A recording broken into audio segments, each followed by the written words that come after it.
Pemirsa, DPR sudah menggelar rapat paripurna pembukaan masa sidang keempat yang mengawali dilanjutkannya pembahasan sejumlah rancangan undang-undang.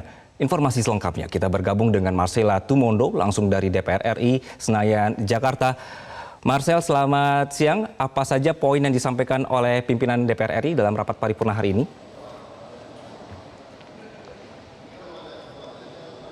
Ya, Anggi, dalam rapat paripurna DPR RI pembukaan masa sidang keempat yang digelar pada pagi tadi, kami mencatat setidaknya ada 2 poin utama yang sebetulnya menjadi agenda bagi DPR RI selama beberapa pekan ke depan. Yang pertama adalah soal fokus legislasi atau melanjutkan pembahasan sejumlah undang-undang, tepatnya adalah 20 RUU rancangan undang-undang yang juga menjadi prioritas dalam proses legislasi tahun 2023 ini. Salah satunya adalah soal RUU Perlindungan Pekerja Rumah Tangga atau PPRT, yang kalau berdasarkan keterangan dari Wakil Ketua DPR RI Lodwig Paulus dalam rapat paripurna tadi, bahwa untuk RUU PPRT ini masih dalam tahap pembahasan dan akan melibatkan sebanyak-banyaknya aspirasi dari masyarakat untuk nantinya menghasilkan sebuah undang-undang yang diharapkan bisa berpihak kepada rakyat, terutama dalam hal ini adalah soal perlindungan pekerja rumah tangga. Kemudian juga sejumlah belait lainnya yang masih menjadi perdebatan seperti soal Perpu Cipta Kerja yang pada masa sidang sebelumnya ini belum kunjung disahkan.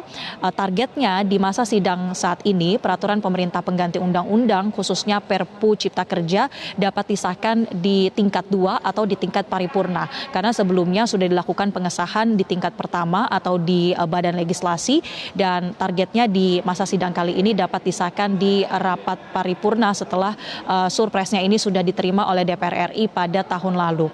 Kemudian poin kedua yang tadi disampaikan dalam rapat paripurna adalah soal isu-isu terkini, isu-isu yang menjadi perhatian dari masyarakat dan tentunya juga akan menjadi perhatian bagi komisi-komisi di DPR atau di alat kelengkapan Dewan. Ada 12 poin sebetulnya soal isu-isu penting, tapi yang kami rangkum yang juga sangat menarik adalah yang pertama ini soal putusan dari Pengadilan Negeri Jakarta Pusat yang meminta KPU untuk melakukan penundaan pemilu. Menindaklanjuti isu penundaan pemilu ini, Komisi 3 DPR RI memiliki rencana untuk memanggil Sekretaris Mahkamah Agung. Dalam hal ini tentunya untuk menanyakan soal bagaimana integritas ataupun proses dari hakim yang mengadili putusan di Pengadilan Negeri Jakarta Pusat tersebut. Dan kami sudah mencoba menghubungi Wakil Ketua Komisi 3 Adis Kadir yang mengatakan bahwa di sepanjang pekan ini akan digelar rapat secara internal bagi Komisi 3 untuk menentukan jadwal-jadwal selanjutnya, termasuk untuk memanggil pihak-pihak terkait soal putusan Pengadilan Negeri Jakarta Pusat.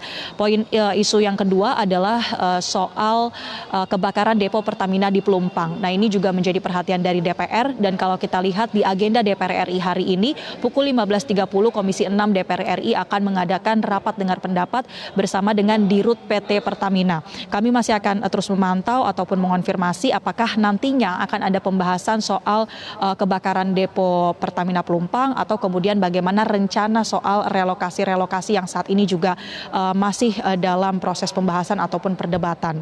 Dan poin isu yang ketiga adalah soal bagaimana dalam beberapa pekan terakhir ini ada pemeriksaan oleh KPK terhadap sejumlah pejabat di lingkungan Kementerian Keuangan, atau kalau ditarik secara garis besarnya adalah soal gaya hidup dari para pejabat negara yang dinilai tidak sesuai dengan profil jabatan mereka.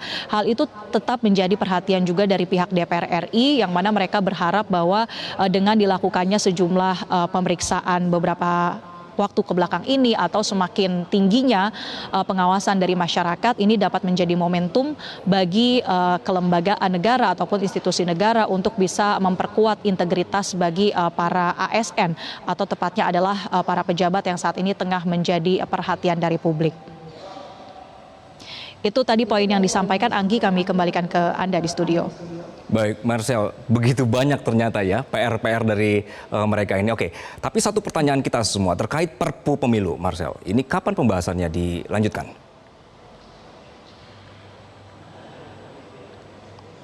Iya, yang juga tentu menjadi pertanyaan tadi soal Perpu Pemilu. Kalau tadi kami sudah sampaikan ada Perpu Cipta Kerja yang targetnya disahkan di masa sidang ini.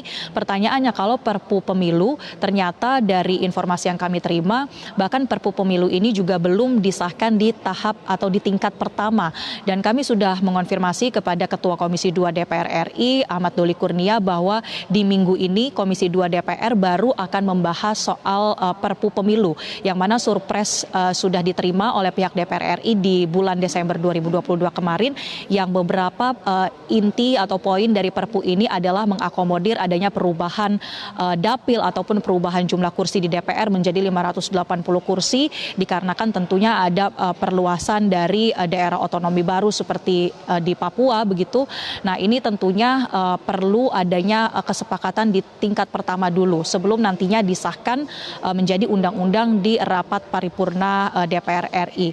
Terkait targetnya kapan, sebetulnya ini banyak pihak yang menilai secepatnya lebih baik karena tahapan pemilu kan sudah dimulai dalam prosesnya berjalan saat ini, sehingga diharapkan pembahasan tentang Perpu Pemilu ini juga tidak alot untuk bisa memberikan legitimasi yang kuat terhadap tahapan pemilu yang saat ini sudah berlangsung. Kita tentu akan terus pantau bagaimana perkembangannya memasuki masa persidangan yang baru ini, terutama untuk sejumlah belate ataupun peraturan yang sangat penting seperti Perpu Pemilu ini, Anggi.